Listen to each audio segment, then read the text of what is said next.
Nalaso ng isang pamilya sa Davao del Sur matapos kumain ng isdang botete o puffer fish. Babala ng Bureau of Fisheries and Aquatic Resources, nakakamatay ang pagkain ng botete. Nasa frontline ng balitang yan si Elaine Fulencio. Isinugod sa ospital ang 5 miyembro ng pamilyang ito sa Santa Cruz, Davao del Sur matapos makaranas ng pananakit ng tiyan, pagsusuka at panghihina. Ang itinuturong dahilan niyan, ang kinain nilang isdang botete o puffer fish. Nahuli raw ito ng kanilang tatay na si Mang Rolando kahapon. Madalas daw silang kumakain ng botete dahil hindi nila alam na nakalalason ito. Kaninang umaga lang daw sila nakaranas ng sintomas matapos silang ulamin ito kagabi.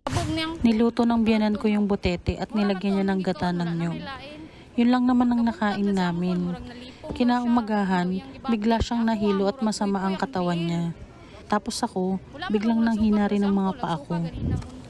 Patay naman ang mga alagang pusa at manok nila matapos kainin ang tira-tirang ulam nilang botete. Ayon sa Bureau of Fisheries and Aquatic Resources o BFAR, nakalalason talaga ang pagkain nito. Ang botete or puffer fish, may tetraodin toxin kasi siya. Hindi yun in-advise ng office namin na kumain kasi nakakahilo talaga. Posibleng makamatay po ito. Yung toxin ng botete is makamatay po.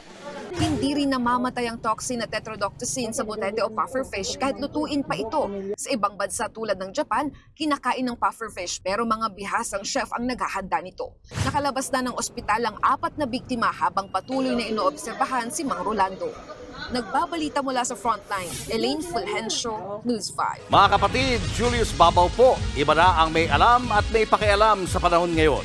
Para sa frontline ng mga balita, mag-follow at mag-subscribe sa social media pages ng News 5.